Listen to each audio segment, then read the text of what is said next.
When did you graduate from university? 98. 98. Yeah. Would you say, I mean, you probably witnessed things. Was there, because in colleges there is certainly, at least today, there's definitely quite a big hookup culture. Was there a hookup culture? Oh yeah, it's back in the 90s. College, man. It's college. Yeah, everyone's. I mean, you're basic. I think actually, it seems probably back then people were probably having sex more. I think people probably now, between porn and whatever, like you just getting off in different ways. Where back then you actually, like, if you wanted to like get off, you had to like find somebody to get off with. A body, old school, you know, a warm body. Yeah. You'd have sex with someone else. It was weird. Yeah, Brian, you said hookup culture, but as far as I know, aren't Zoomers like losing their virginity later and later?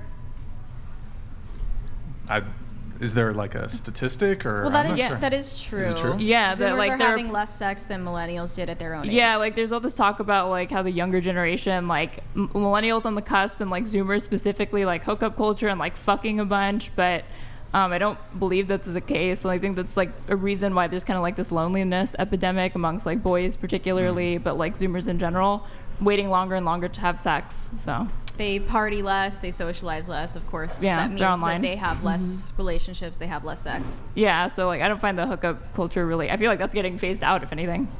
I mean, the thing is, you can get everything so easily now, right? Like, you can get every human connection you want, whether it's sexual or emotional or anything, basically from your phone. Dating apps. Well, there's a simulation of it, but not the real thing. Yeah, so it's a huge problem because you used to, like, actually have to go to, like, have any of you ever gone to a bar by yourself and just, like, sat at the bar? Yes. And seen if a guy, like, hits on you or even just have a drink by yourself? Like, there's something about that. Like, in the old days, like, if you were meeting a friend at the bar, at the movies, before you had a phone, right? Like, you had to stand there, and then you would people watch. You'd actually just like look at people. Yeah. And like, we've just sort of devolved all of that, so our brains are just never not hooked into the matrix. Yeah. And I think that that's added to a lot of the kind of loneliness and craziness that it seems like a lot of people in their 20s are feeling right now. And then I think it's linked to a lot of like depression and anxiety too, because you're so like isolated. Yeah. Why are men so afraid to approach women these days? Me too.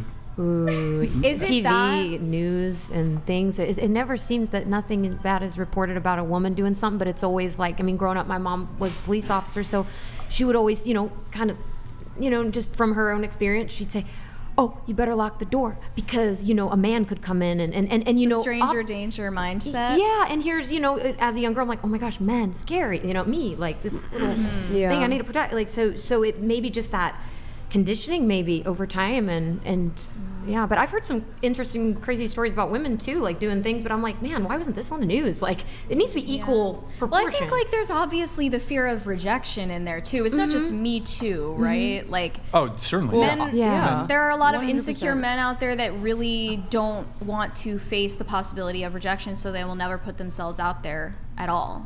But then again, on the other side, women need to learn how to reject men without being rude to them and having some grace about it. Like that's kind of a lost art, is rejecting someone in a generous way.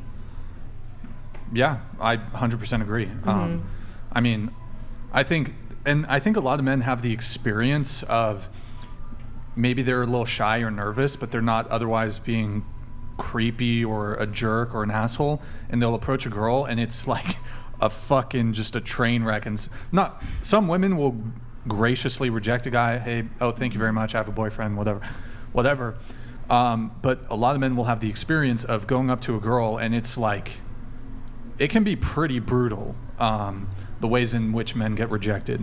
Certainly in like a party type environment, if there's alcohol involved, even a guy who like in a very polite way goes up to a girl, like when alcohol's involved, people can be very obnoxious and aggressive. Brutal, and also with social media, you have like men are also scared of like being like, they don't want to come off like a creep, not just in that moment, but then like if the girl goes and tells all her friends, oh, this guy came up to me and approached me, and I don't know, so she could record you. Yeah. I think the other thing too is because of dating apps, like before it was, if you wanted to meet somebody, you had to approach them in person in some capacity.